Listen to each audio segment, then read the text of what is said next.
Alright guys, quick update on the Holzfforma mill and everything that I've found, the changes that I've made. It's now a GRANBERG mill, and I'm going to reiterate what I say every time that I talk about this subject. If you're going to buy a mill, buy a GRANBERG, okay? But I'm going to give... I've already done a couple videos showing you some of the changes I've made. I'm just going to go over them all and where I ended up and why.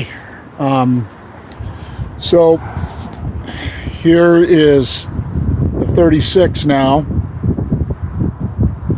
and this is my 48. And what these mills started out at was a 36-inch GRANBERG mill and a 48-inch Holzfforma mill. Well, I bought the 48 because I only have one job to do and it was cheap and I figured I'd try it. Well, let me just say, just save yourselves the time or do what I did. And disclaimer, what I'm about to say is kind of contrary to what I believe. And I'm not looking to give you a way to get around paying the price for a GRANBERG, and that's how this is going to come off, because the way I have it figured right now, you can build yourself a GRANBERG 36 for less than GRANBERG sells them. And I apologize to GRANBERG for that. I don't mean this as a knock on GRANBERG in any way, but this is where I ended up. So I got the Holzfforma mill, and the first thing that you notice is that these bolts right here are, the nuts were welded on the top and the heads were on the bottom. Well, it's impossible for you to mount your bar that way. So you have to cut the nuts off the top and you have to weld them on the bottom, which is exactly what I did. I used grade 8 bolts. That was the first thing I did to get my 48 up and running. Then I ran my 48 on a big job, and I had some, it actually cut pretty well at first, and then I had some cutting problems. Couldn't really figure out what was going on. Dipping in the chain and stuff like that. Well, the chain ate into that bottom mount right there. Now, I'm not going to fill that up with weld. I'm actually going to leave that as long as it's not bending, and this piece is actually welded on here, so it's going to keep it straight. But I'm going to leave that in there because I think it's probably a good idea to have it anyway. And the reason that happened, when I looked down my bar line, the bar was twisted like this because these two posts weren't coplanar and weren't sitting plumb like this, and they weren't sitting plumb in different ways, so that they were clamping the bar twisted. Well, here are the two old cast mounts, and these cast mounts were made right out of GRANBERG's casting. The Chinese just took GRANBERG's casting, copied it, and cast their own. This is the old GRANBERG mount before GRANBERG went to these new and improved machined mounts, which are awesome. The problem with these mounts is that I just checked them.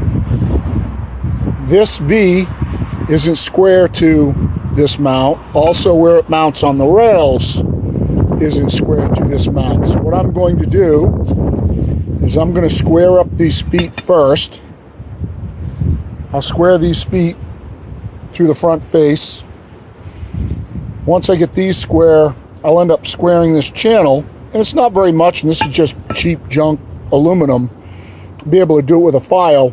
I'll get these channels square to the mounts. And when you mount up your bar, if they're off this way, it doesn't matter. What does matter is if they're off this way. So I will get them fixed up, and I think I will order a 48-inch length of the tubing here, cut it in half, and make a real small mill out of these just for milling beams. So I think that's what I'm going to do. But anyway, so this is now a GRANBERG. I ordered these two mounts,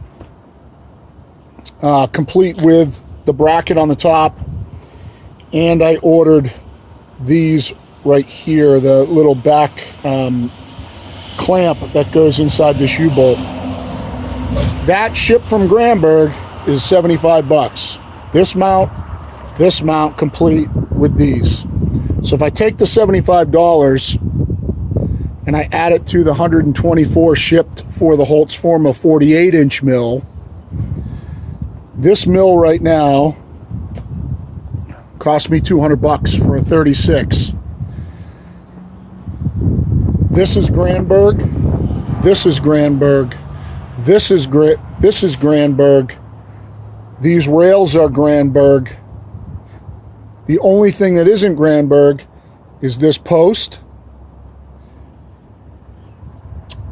These grade 8 bolts that I added that are better than what comes on them anyway. And you can see I'm probably going to have to put bigger washers under these because these are actually deflecting the steel right here. So I could either weld a piece of plate on top of that or just get a bigger washer. And also I modify my mills with these brackets right here because Granberg, I'm going to apologize for this, but your little U-bolts suck. They stretch and they break. I've broken like 4 sets of them. These are great. Now I buy these little star washered lock nuts separate, but this bracket from just your regular hardware store, and there's a, let's see if I can zoom in on this number. That's what it is right there. This flat bar really spreads out the load. It doesn't dig into the mount. It works really easy, really fast with a 1/2 inch. And I have not yet broken one of these, even though I bought every one that my hardware store had and keep them in a bag in my box in case I break one in the field, but I replace all these. So this isn't Granberg. So right now I have basically a Granberg 36-inch mill that you could do yourself buying the Hutzel. Well, you can do it cheaper than that because if you buy a Hutzel 36, you can get the Hutzel 36 for $100 shipped, and then adding these parts, you're into 75 bucks for those parts shipped. So for $175, you can end up with a mill that's basically a Granberg. Now, this scale, I just measured it with the Granberg mounts to see if it was any different, and it's not. It's still off 1/4 inch. So that's something that I got to deal with in the future. I already made some gauge blocks up that I can stick in there if I want something super accurate, or I can just measure it. But this is how you used to have to do the mills anyway, was you had to have gauge blocks, like I think on the Panther mills are that way, that don't have a scale. You make up gauge blocks and you slip one in on each side and just set the mill down on it and then tighten it down. So I made some for now, but that's if you want to be super accurate. So now I have the 48 with the Granberg brackets, with the Granberg clamp, with my hardware store things here, the Granberg posts. I added this oiler after. The only thing that's not Granberg on this mill is this tube right here.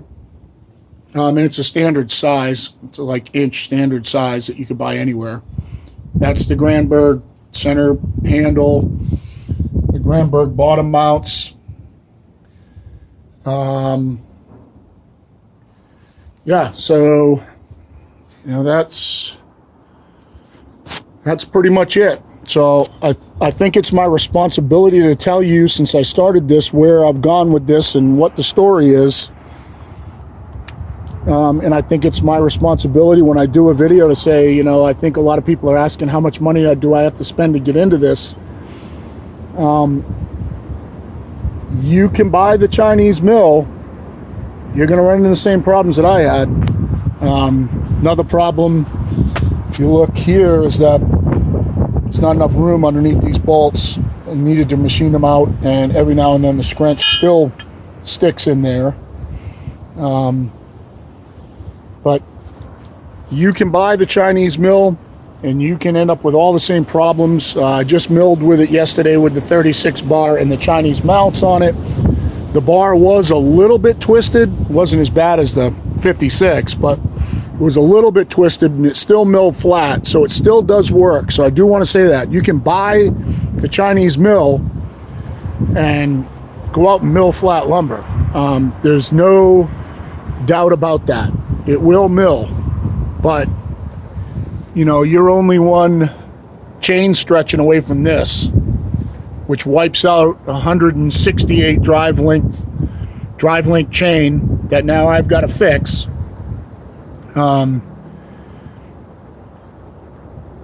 And that's kind of the way it is. I mean, and as far as milling goes, you know, power heads are power heads. You can use whatever you want. If you guys probably saw the video that I just did using the 76cc 30-year-old 268, you know, you can get a $300 saw and mill away with it. Really, you know, you're going to find out, like I did, all your money is going to end up being in bars and chains. I mean, I've got, you know, 42, 25, tons of 20s. I've got 3 36s.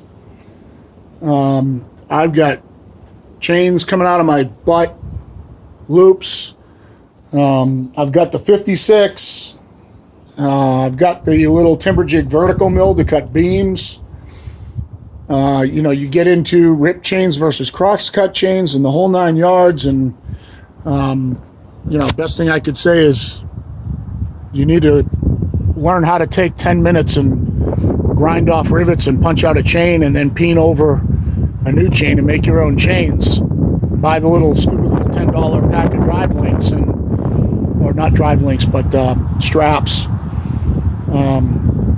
and put your own chains together. So if you want to save yourself money, that's the way to do it. So, you know, you can get a 36 or GRANBERG, basically GRANBERG. I'm sorry, it's not a GRANBERG, but it's got a lot of GRANBERG parts on it. Obviously, they're not going to want to see this. They're not going to want to warranty anything. That's fine. But I just think that it's our responsibility to tell you the truth. So that's the journey so far, and I'll keep you updated. And when I post this up on the sawmill site, I'll put the pictures of when I measured these. I took pictures of the square to show you where they were all out and so on and so forth. So I'm going to post it up. Thanks. Hope you guys have a great day, and happy Easter.